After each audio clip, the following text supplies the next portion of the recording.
नमस्कार, जय हिंद दोस्तों। जीके विद कोप ऑनलाइन क्लासेज में आपका हार्दिक स्वागत अभिनंदन है। और आपका आज का आगाज करते हैं छोटी सी दो लाइन में जो मारवाड़ी में रहेगी, सुनिएगा। ये नौकरी मारे सपनों री तू एक ढाणी है, ये नौकरी मारे सपनों री तू एक ढाणी है, छोटी सी मारी कहानी है, छोटी सी मारी कहानी है। तू मिले तो मुकम्मल कर लेवा, तू मिले तो मुकम्मल कर लेवा और जिंदगी रा मजा ले लेवा। ये जब सफलता मिलती है तो अपने आप मजे हो ही जाते हैं दोस्तों।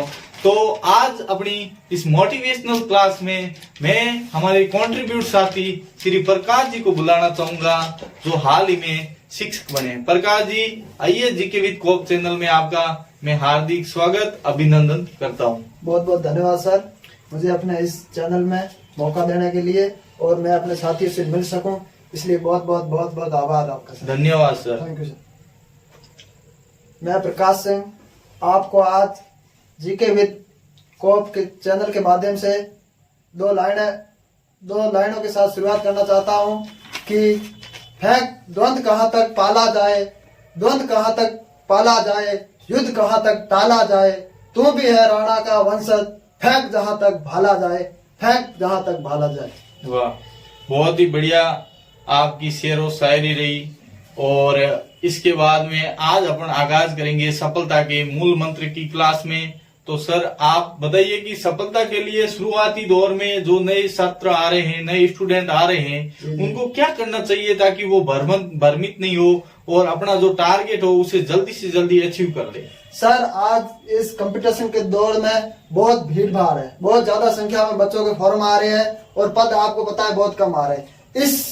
इस भीड़ में अपन को अलग होना है, सिलेक्शन लेना है। तो हमें सफलता के जो आपने हेडिंग रखी है, सफलता के मूल मंत्र, 8-10 चीजें ऐसी है जो दूसरों से अपन अलग करेंगे तभी अपना उस भीड़ में सिलेक्शन होगा। इसके लिए सर मैं सबसे पहला कहना चाहता हूँ अपने छोटे भाइयों को, अपना एक टारगेट सेट कीजिए, अपना टारगेट छोटा मोटा लक्ष्य सेट करो। सबसे बड़ी बात है दोस्तों, अगर सफलता चाहिए आपको तो आप कोई भी लेवल तक की एक बार स्टडी पूरी करो, या करने के दौरान आप क्या करना है, अपना एक टारगेट फिक्स करना है। जी सर। सबसे पहले टारगेट फिक्स करोगे, फिर उसके संबंध में जो टारगेट है आपका उसमें होता है सिलेबस। उस सिलेबस को देखिए। सर, सिलेबस के बारे में आप कुछ बताइए। सर, सही बताया आपने। सबसे पहले आपको अपना एक टारगेट सेट करना है कि मुझे इसकी तैयारी करनी है। उसके बाद दूसरा काम आप रहेगा, आपकी स्टडी टेबल पे उसका आपके पास सिलेबस प्रिंट आउट होना चाहिए। न कि सिर्फ स्टडी टेबल पे होना चाहिए, लेकिन आपको मुख्य जबान याद भी होना चाहिए। आपके माइंड सेट में भी रात में आपको सोते टाइम कभी भी उठा के पूछा जाए कि आपके इस भर्ती में सिलेबस क्या है, तो आप पॉइंट टू पॉइंट बता सके। हाँ सर, ये भी सही है। सिलेबस यानी कि आप जैसे कोई 10 बुक लिया है जी, कोई भी सब्जेक्ट की, कि भाई साहब मेरे को सीटेट की तैयारी करनी है, सीईटी की तैयारी करनी है, ठीक है। तो आप सीईटी की गए दुकान पर, दुकान वाले को कहा भाई साहब मेरे को सीईटी की बुक दो, तो वो आप उसको कहोगे भाई बढ़िया बुक हो वो दे दे। अगर उसको पता होता बढ़िया बुक है तो वो दुकान पे क्यों बैठता, वहाँ दुकान पे किताबें क्यों बेचता। ये सर आपकी एक बात राइट बात है। आपको बाजारूपन में नहीं आना है, आपको अपने बड़े भाई जो लग चुके, जो इस फील्ड में है, जो आपके गुरुजन है, उनसे कोई भी एक को पूछ के आपको बुक का चयन हमेशा अच्छे से करना, न कि आपको 10 बुक 10 बार पढ़नी अलग अलग। इससे अच्छा आपको एक बुक लानी, उसको 10 बार पढ़ोगे तो सर इनको तो पेज नंबर तक याद हो जाएंगे किस पेज पे कौन सा। बिल्कुल सही बात है। जैसे आपकी जो बुक रहेगी, कोई भी बुक रहेगी, उस बुक में आपका जो सिलेबस रहेगा वो पूर्ण रूप से होना चाहिए। ये चीज सबसे पहले आपको देखनी है। आप कोई भी बुक लाओ, उस बुक में वो चीज पूरी होनी चाहिए जो आपके टारगेट में दी हुई है। सर, मार्केट में 5-6 बुक चलती है, कोई खराब नहीं, लेकिन आपको एक लानी है और एक कोई बार बार पढ़ना। ऐसे नहीं सर, एग्जाम टाइम में बहुत बुकें लॉन्च होती है कि ये कवर पेज बहुत अच्छे आते हैं, फिर उनके चक्रों में विद्यार्थी भ्रमित हो जाते हैं। सही बात है सर। बार बार पढ़ने का मतलब दोस्तों ये है कि आपको बार बार रिवीजन करना है, अपने हैंडराइटिंग नोट्स बनाने, उस नोट्स को बार बार पढ़ना है। सबसे बड़ी बात है कि आप जितना रिवीजन करोगे उतना सटीक आपको याद होगा। कई बार कहते हैं ना, अरे डोपा ये दो मुंह एक गलत होगा हमारे मैंने 2 माते तो 2 ने तो मैं क्रॉस कर दिया, 4 ऑप्शन में 2 मुंह कंफ्यूजन। वो कंफ्यूजन अगर आपने दूर करना है 2 आड़ो, तो आपने बार बार एक ही कंटेंट पढ़ना। ये मैंने अपने मित्रों से कई बार सुना, जहाँ तक कि मेरे साथ भी ये घटित हुआ। जब मैं शुरुआत तैयारी करता था, यहाँ जाके पेपर में जाके 2 ऑप्शन तो कट लेते थे, लेकिन 2 ऑप्शन दो ऑप्शन में कंफ्यूज रहता हूँ। इसका कारण यही है सर, हम टाइम पे रिवीजन नहीं करते। सर की बात एकदम राइट है। आपको यदि इस भीड़ भाड़ की दुनिया में अलग होना है, सिलेक्शन लेना है, तो आपको समय समय पर रिवीजन करना बहुत जरूरी है। आप आज जो पढ़ा है वो शाम को पढ़ो, फिर सुबह पढ़ने से पहले जो कल आपने पढ़ा है उसको पूरा वापस शॉर्टी एक बार देख लो, ताकि वो माइंड में अपने आप सेट हो जाए। सही है, इसको बार बार देखते रहोगे। और दूसरी बात, आपको देखते हैं साथ साथ, ऐसे नहीं 2-3 दिन देख लिया फिर छोड़ दिया, बीच में पढ़ाई छोड़ दी फिर वापस शुरू कर दिया, ऐसे करने से भी कोई मतलब नहीं है। अगर आपको पढ़ना ही है, टारगेट हिट करना ही है, तो आपको डेली पढ़ना पड़ेगा, रोज पढ़ना पड़ेगा। हाँ ठीक सर, है भाई, सर की बात एकदम सही है। आपको यदि इस भीड़ से अलग होना है, सिलेक्शन लेना है, घर वालों के सपने साकार करने हैं, अपने सपने साकार करने हैं, तो आपको एक तो सिलेबस, दूसरी बात गोल, तीसरी बात आपको नियमितता रखनी जरूरी है। आप यदि हमेशा 5 घंटे पढ़ते हो तो हमेशा पढ़ो। ऐसे नहीं एक दिन आप 10 घंटे पढ़ गए, दूसरे दिन 1 घंटे, तीसरे दिन 6 घंटे, ऐसे नहीं। भले 4 घंटे पढ़ो लेकिन रोज पढ़ो। ऐसे पढ़ने से अलग अलग घंटों में पढ़ोगे आप, तो उससे क्या होता है कि आपको घंटा ही कुछ भी नहीं मिलेगा। ठीक है ना भाई, तो आपको डेली रूटीन रखना है, एक अच्छा रूटीन रखना है, जिससे कि आपका माइंड सेट रहे कि यार मेरे को पढ़ना है, मैंने ये पढ़ा है, मुझे ये याद है। तो इसलिए आप नियमितता रखोगे तो आपको सब कुछ याद होगा। बताना चाहो ना, चौथी चीज आप में नियमितता होनी जरूरी है। क्या नियमितता, ये बात होगी सर। फिर मैंने अभी तैयारी के दौरान पाया है, जब ये फॉर्म भरे जाते हैं, हवा चलती है, 18 लाख फॉर्म भरे गए, पद 4-5 जा रहे हैं। इसलिए मैं आप भाइयों को कहना चाहता हूँ, तैयारी के दौरान कई बार आप मोटिवेट गिर जाता है, खुद को मोटिवेट रखें। डीमोटिवेशन नहीं होना है, आपको मोटिवेट रखना है बॉडी को, खुद को। और मोटिवेट रखने का कभी कमजोर नहीं समझना सर, सबसे बड़ी चीज है। मोटिवेट रखने के लिए आप पढ़ाई कर रहे हो तो अपने घर वालों की तरफ देखो, वो कैसे मेहनत करके आपकी पढ़ने के लिए, आपके रहने करने के लिए खर्चे उठाते हैं। उस चीज को देख करके आपको स्वयं को अपने गोल की तरफ मोटिवेट रखना है, नहीं कि इधर उधर के लोगों की बातों में आना है। आप कहीं पर भी जाओगे, सबसे पहले आपसे वो डीमोटिवेट बात ही करेगा। आप किसी के पास चल जाओ तो सबसे पहले तो वो ऐसे कहेगा यार तेरे से नहीं होगा, या मैंने करा था मेरे से नहीं हुआ, तेरे से क्या होगा, इस प्रकार की बातें करेंगे, या और किसी का उदाहरण देंगे। तो उस चक्कर में आपको नहीं पढ़ना है सर। मोटिवेट रखने के कई तरीके हैं। अपने घर वालों का चेहरा देख सकते हो आप, सुबह शाम सोचो कि यदि मैं बन गया, मेरा गोल मिल गया, तो लोग मुझे क्या कहेंगे, फलाने का लड़का है, ये अभी गवर्नमेंट जॉब लगा। ऐसे करके आप मोटिवेट रख सकते हो। और इसके साथ आप एक कोई भी इष्ट को मानना शुरू कर दो, कोई भी इष्ट से अपने सपने बताना शुरू कर दो, अपने सपने देख। इष्ट रखना भी जरूरी सर। सही है सर। कर्म, आप कोई भी कर्म कर रहे हो, कर्म करने के साथ साथ में आप अपने इष्ट को रखोगे, तो आपका इष्ट आपके कर्म की प्रति आपकी जो पावर होगी, जो मानसिक पावर होगी, उसको और मजबूत बनाएगा। जी सर। तैयारी के दौरान जरूरी नहीं आप पहले एग्जाम में सफलता प्राप्त करो। मैंने भी दो तीन एग्जाम दिए, नहीं हुआ, लेकिन असफलता सफलता की कुंजी है। जो होता है अच्छे के लिए होता है, ये सोच के आपको बार बार प्रयास करने चाहिए। और एक दिन आपकी मेहनत कभी असफल नहीं जाती, मेहनत कभी बेकार नहीं जाती। मेहनत करोगे तो फल जरूर मिलेगा सर। मैं अपने भाइयों को यही कहना चाहता हूँ कि रिवीजन, गोल, सिलेबस, इसके साथ साथ मोटिवेशन, अपने सपना देखना, इष्ट देवताओं को मानना, घर वालों का चेहरा याद करना।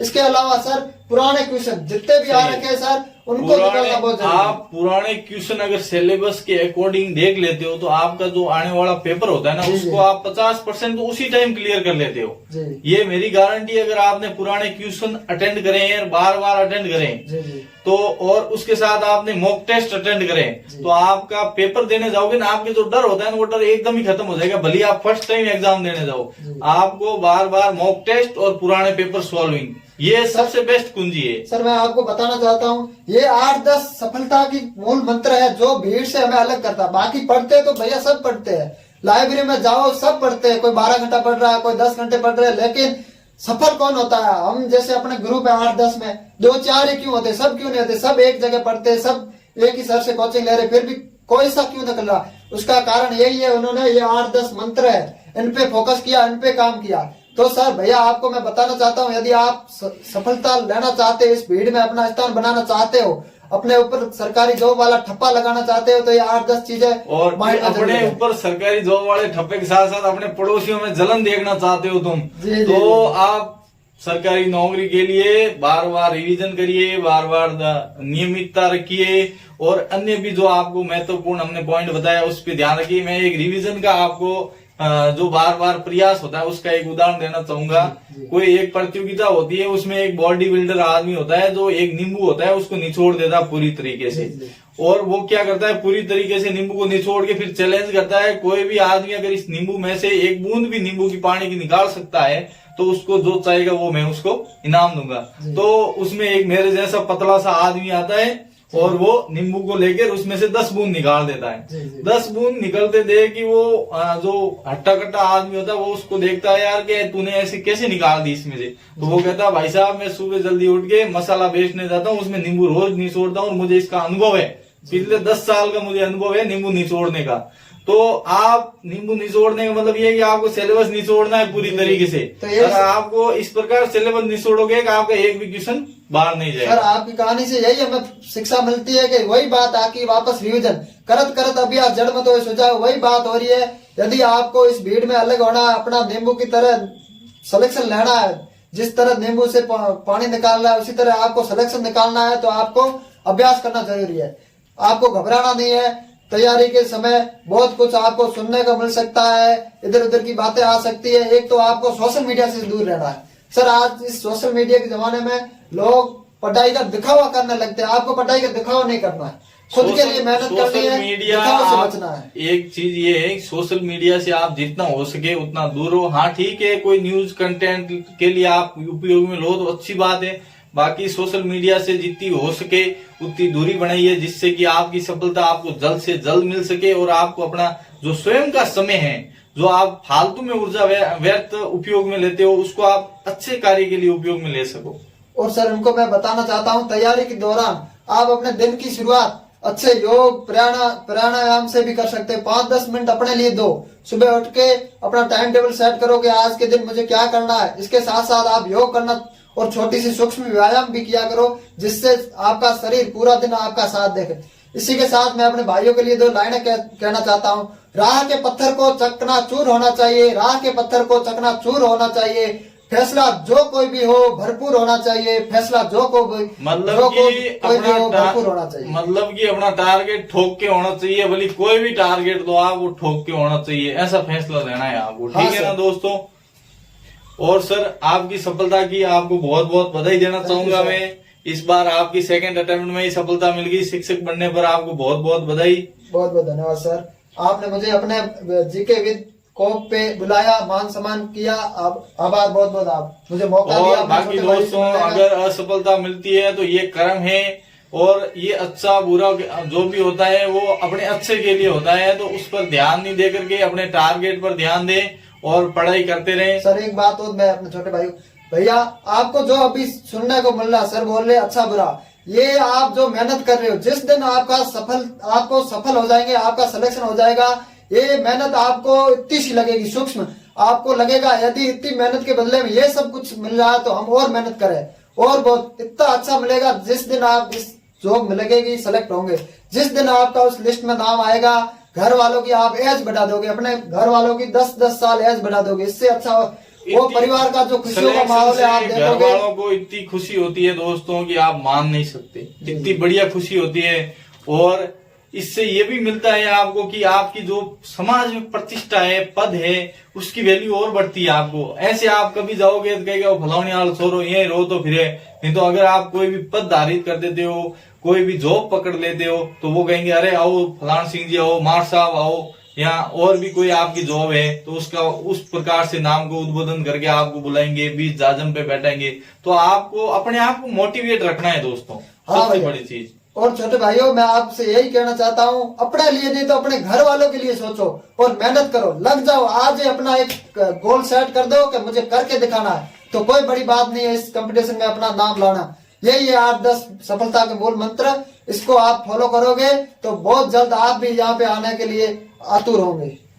धन्यवाद दोस्तों, और धन्यवाद राठौर साहब, आपको एक बार फिर से बहुत बहुत धन्यवाद। आपका दिन शुभ हो और आपका भविष्य उज्जवल हो, इस प्रकार की मैं शुभकामनाएं देते हुए, और मैं ये आपसे आग्रह करना चाहूंगा कि मेरा चैनल जीके विद कोप जो बिल्कुल निःशुल्क रहेगा।